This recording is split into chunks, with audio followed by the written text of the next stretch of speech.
대표님, 어, 대표님 왜 미국 증시랑 똑같이 움직여요? 그렇지. 아무래도 최근 이제 주린이들 같은 경우에 밤잠을 설쳐가면서 미국 증시를 보는 분들도 있다 하더라고요. 그래서 저도 사실은 초보 때 그랬었고, 저도 98년, 9년 처음 주식할 때, 저 때는 사실 더 심했던 것 같아요. 그러니까 요즘에는 사실 변동성이 미국 증시 나스닥이 막 3% 빠져도 우리나라는 그렇게 안 빠지고, 어젯밤에도 나스닥 2% 이상 빠졌는데 우리 종가 그래도 1%대 안 빠진 마감을 했는데, 제가 처음 주식했을 때만 해도 저런 말이 있었어요. 미국이 기침하면 한국은 우리나라는 독감 걸린다 뭐 이런 말. 근데 이제 요즘으로 바꾸면 코로나 걸린다고 바꿔야겠네요. 미국이 기침하면 우리나라 증시는 코로나 걸린다 뭐 이런 식으로 우스갯소리를 할 만큼 미국이 많이 오르면 우리나라 조금 오르고 또 미국이 조금 떨어지면 우리나라 많이 떨어지고 그랬던 시기가 있었어요.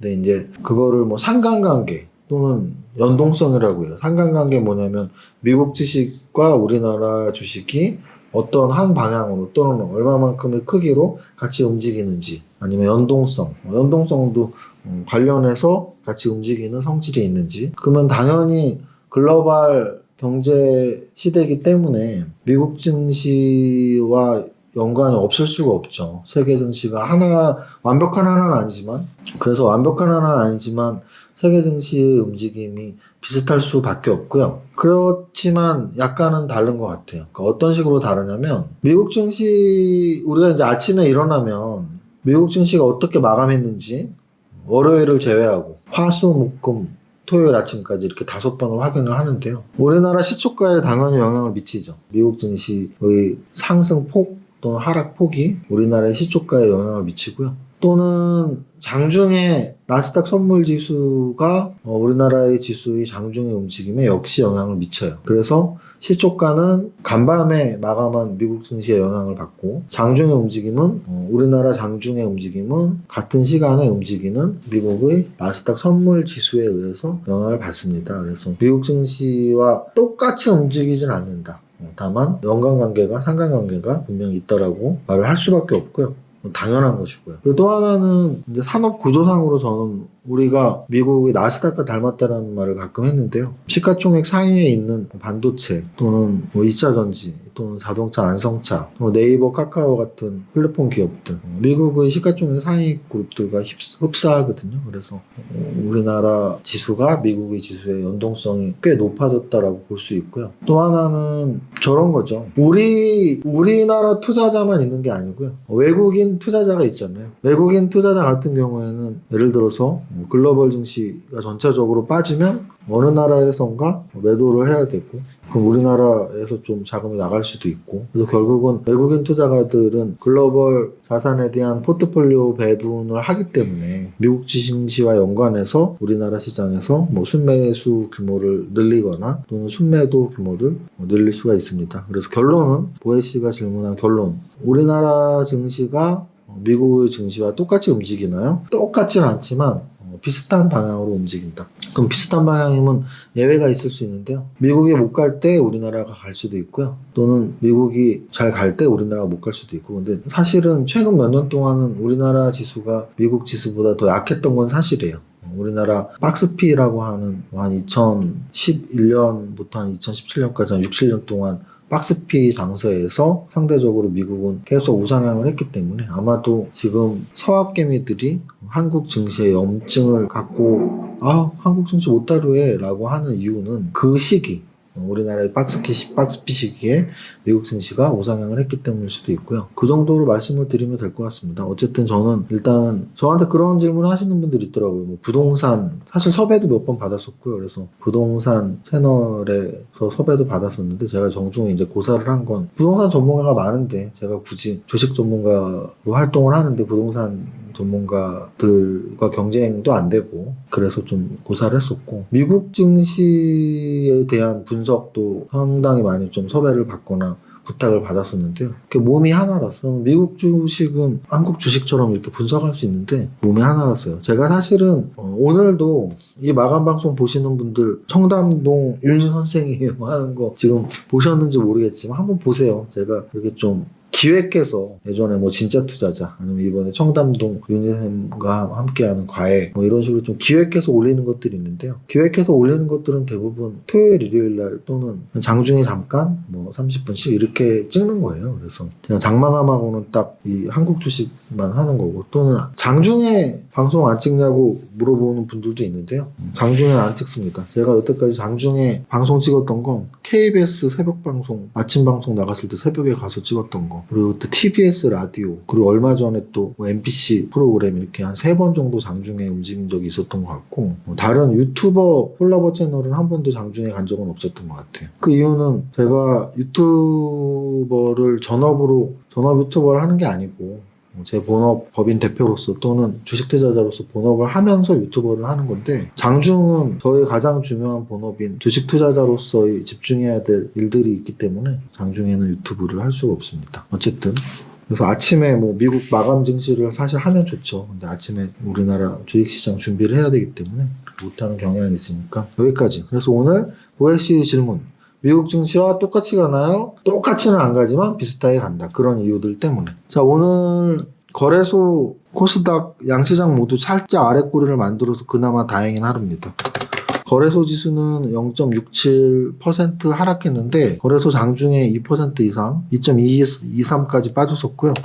코스닥도 0.93% 하락했는데 코스닥 장중에 2.99까지 그래서 거의 마이너스 3%까지 빠졌다가 3분의 2 정도 아랫꼬리 만들고 마이너스 1% 마감을 했다라고 보시면 됩니다. 계속 지속적으로 가장 불안한 재료는 아까 고혜 씨가 질문했던 미국 증시의 해답이 있죠. 그래서 우리나라 자체의 악재보다는 결국은 글로벌 악재 또는 미국의 악재, 채권금리가 상승하고 있는 그 부분에 대해서 해결이 지금 안 되고 있죠. 미국에서는 지금 계속 안심을 시키는 멘트들은 나오는데 시장에서는 그렇게 반응을 하지 않고 있습니다. 그래서 우리나라도 은행주가 계속 오르고 있고 미국도 은행주가 오르고 있고 시장에서는 기준금리 인상에 대한 기대감이 약간 반영이 되면서 오르고 있다. 그래서 우리나라 은행주, 미국 은행주 오르고 있다고 보시면 되고요. 어쨌든 지수는 장중 급락에 비해서는 많이 다행스럽다 이렇게 말씀을 드립니다. 거래소 시가총액 상위 종목들부터 보겠습니다. 삼성전자부터 해서 지수는 마이너스 0.67 빠졌으니까 그렇게 막 많이 빠진 종목은 없을 텐데 일단 오늘까지도 배터리 3인방, LG화학, 삼성 SDI, SK이노베이션까지 좀 안 좋았어요. 그래서 사실은 제가 좋았을 때 사실 약간 잘 맞춘다고 했으니까 안 좋으면 틀렸다고 당연히 인정해야죠. 그래서 제가 연초에 매일경제 신문하고 인터뷰할 때도 뭐 자동차, 차, 배터리 그리고 여러 유튜브 채널 또는 뭐 본인 방송, 제 방송에서도 저는 2차 전지, 반도체, 차, 이 세 가지를 가장 중심 테마라고 중심 산업이라고 보았고 그런 말씀도 많이 드렸었는데 일단 오늘까지도 일단 2차 전지 3인방들이 좀 떨어지는 모습을 보여서 씁쓸하기도 합니다. 여전히 뷰를 일단 바꾸진 않았습니다. 계속 반등을 준비하고 있지 않나 이렇게 보고 있고요. 상승장이 끝나지 않았다라고 확신까지는 아니지만 확률적 접근으로 상승장이 끝나지 않았다라고 여전히 말씀을 드리는 중이고요. 그리고 또 네이버하고 카카오는 사실은 저 3인방 2차전지 3인방에 비해서는 뭐 크게 떨어진 건 아니죠. 2차전지 3인방은 20% 이상이 하락했는데 네이버 카카오는 10% 약간 좀 더 빠지는 그 정도 수준이고요. 오히려 현대차하고 기아차는 그래도 잘 버티고 있는 심지어 기아차는 최근 3일 동안 올랐습니다. 그래서 현대차, 기아차는 상대적으로 잘 버티고 있는 그 정도 수준이고요. 아무리 뭐라 해도 최근 한 일주일간의 완벽한 중심에 있는 상승주는 KB금융이네요. 그래서 은행주 중에서도 KB금융이 압도적으로 대장주의 자리를 꿰차고 있습니다. 그 아랫단에 롯데케미칼이 한 2% 올랐고요. 롯데케미칼은 지수 빠지는데 결국은 빠지는 거 없이 잘 버텼다는 얘기고 한국조선해양 어제의 상승에 이어서 오늘도 4% 상승을 했습니다. 시가총액 상위 그룹에서는 결국은 자동차, 현대차, 기아차가 살짝 버티는 수준 그리고 은행주가 좋았는데 뭐 다른 은행주들은 한 1% 움직였는데 KB금융은 5% 상승을 하면서 시가총액 20조를 살짝 넘기고 지금 시가총액 총 순위 16위까지 올라와 있습니다. 거래대금을 보시면 삼성전자, SK하이닉스 같은 거 말고 이트론, 개별주 중에서 이트론은 어제 상치고 오늘 밀렸고요. 비덴트는 오늘 26%나 올랐고 HMM 같은 경우는 얘는 장중에 계속 올랐던 것 같은데 언제부터 떨어진 거지? 그죠? 얘 12시까지 완전 플러스였는데 12시부터 빠지면서 HMM 좀 약간 대음선에 대량 거래 터지면서 약간 안 좋은 차트 만들었고요. 그래서 거래대금이 터졌네요. 오늘 7천억 거래대금 터졌고 KB금융 거래대금 터졌어요. 지금 KB금융의 거래대금을 보면 좀 길게 한 500일 봐도 사상 최대 거래량이고 사상 최대 거래량 그러네요. KB금융 거의 사상 최대 거래량입니다. 거의 사상 최대 거래량. 거래 터지면서 거의 6일째 양선. 은행주에서 이런 모습 보이는 건 쉽지 않은데 진짜 강했습니다. 어제 오늘 굉장히 강했고요. 국일제지 개별주 6천억짜리가 오늘 3천억 거래됐고요. 지니틱스는 심지어 상한가. 지니뮤직은 10% 상승. 백강산업 17% 상승. 이런 개별주들 거래대금 좀 나왔습니다. 여기까지 보고 상승률 상위 종목에서 오늘 상한가 종목은 세 종목 아이크래프트, 지니틱스, 원익큐브 세 종목이 상한가고요. 그 아래쪽에 있는 애들 중에 비덴트, 위지트 이런 애들이 이제 비트코인 관련 가상화폐 관련주라고 할 수 있고 또는 어제까지 윤석열 관련주가 좋았었는데 오늘 에이텍TN이나 성한 이런 종목들이 이재명 관련주라고 볼 수 있고요. 신대영제지나 국일제지 이런 제지주들이 쿠팡 관련주라고 볼 수 있고 로지시스가 이제 한국 컴퓨터 지주 관련 5개 종목, 6개 종목 그들 중에 하나죠. 그래서 한국 컴퓨터 지주 계열사라고 할 수 있습니다. 오늘 상한가 세 종목의 상승률 탑 30위 NEW가 8%라는 건 상승률이 이렇게 개별 종목 상승률이 좋진 않았다는 거. 지수가 사실 많이 급락한 건 아니거든요. 등락 현황을 보면 거래소가 270대 570, 코스닥이 380대 900이니까 지수 마이너스 1% 미만에 비해서 꽤 등락 현황이 좋지 않았던 하루였습니다. 아까 제가 미국 증시와 연동이 어느 정도 되냐라는 말씀을 드렸었는데 그럼 이제 미국 증시는 왜 빠지냐? 왜 빠지냐는 지금 계속 금리 때문이에요.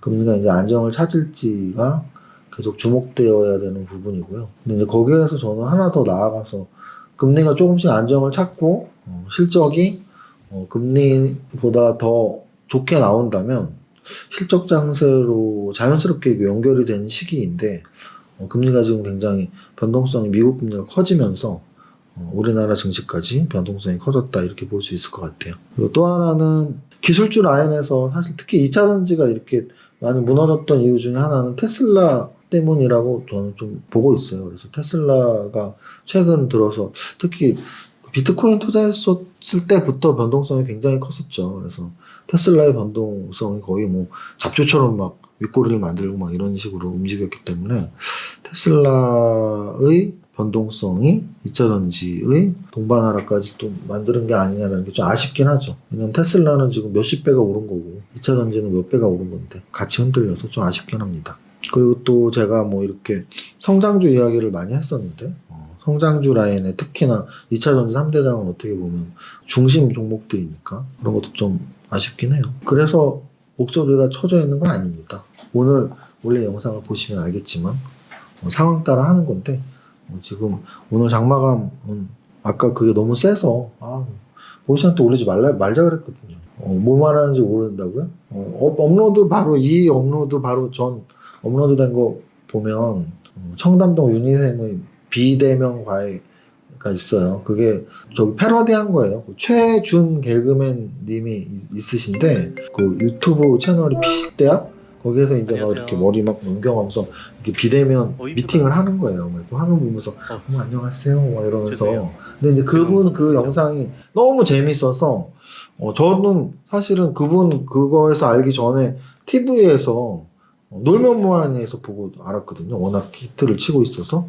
근데 이제 굉장히 막 조회수도 많이 나오고 그래서 그거 한번 한다고 이렇게 머리 이렇게 붙이고 했는데 그거 그거를 아까 올렸단 말이에요. 지금 3시 반 장 끝나자마자. 그래서 지금이 4시 반인데 1시간밖에 안 되겠어요. 그래갖고 지금 차마 제가 뭘 웃기려고 뭘 하고 싶은 마음이 전혀 없어. 거기서 충분히 웃겼기 때문에 만약에 오늘 영상 보시는 분들 중에 야 오늘은 이렇게 진지하고 안 웃겨.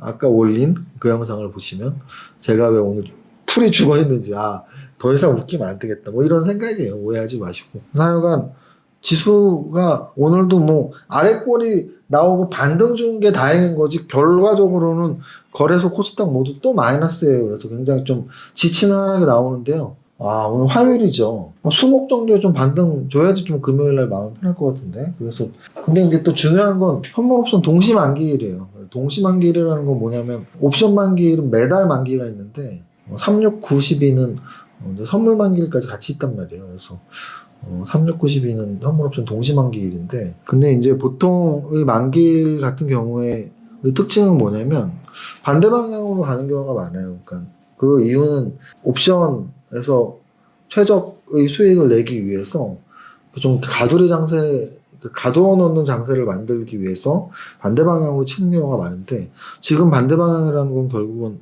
떨어지고 있었으니까 반대는 이제 올라가는 거죠. 그래서 수목 이틀 동안 좀 이번 선물옵션 만기의 상방 세력들이 지금 초주금이니까 지수가 많이 떨어졌으니까 상방 세력의 반등을 한번 주식 투자를 하시는 분으로서 만약 선물옵션 한다면 사실은 하방 걸 수 있지만 주식 투자니까 상방 세력들의 그런 반등의 힘을 좀 응원해 보고 싶네요. 여기까지 하면 될 것 같습니다. 오늘도 첫 번째 줄망 부자의 공식 이거 한번 보여드리려고 했다.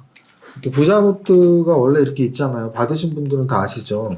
근데 요 뒤에 지 곱하기 R 부자의 공식도 써 있어요. 즉 이 노트를 새로 지금 제작을 또 했던 얘기입니다. 그래서 부자의 공식 GR 써 있고 소득 성장률 G값과 투자 수익률 R값을 높인다면 부를 축적하는 부자의 길을 걸어갈 수 있습니다. 이렇게 또 한 줄도 새겼습니다. 그래서 계속 좀 업그레이드를 해서 나중에는 이 노트 안에도 어떤 내용을 좀 쓰고 싶다라는 생각이 들었습니다. 이거 오늘 받았거든요. 그래서 부자의 공식 뒤에 이렇게 써놨습니다. 자, 우리 부자의 공식 첫 번째 줄 하겠습니다. 시작.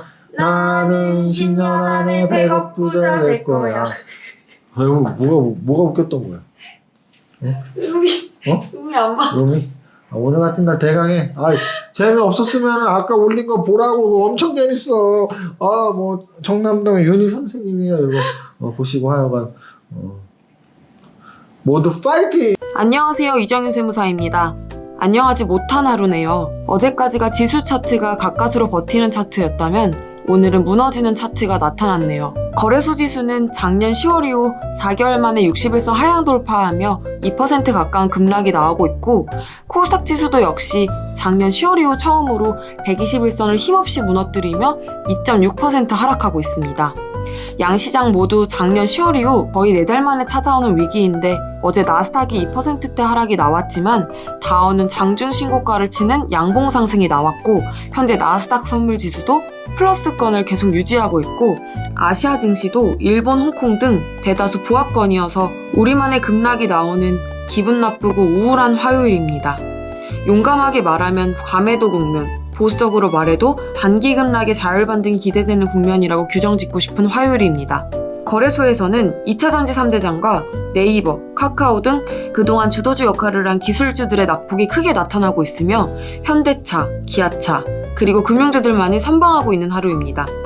코스닥도 시총상위 종목들에서 몇몇 종목만 보합권일 뿐 대다수 종목들 3% 가까운 하락을 보이고 있네요.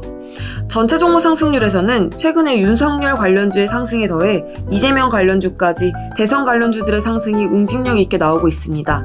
지수 조정의 개별주 상승, 개별주 중에 시기가 시기인 만큼 대선 관련주의 재료 가치가 가장 크게 평가받고 있는 시점이네요.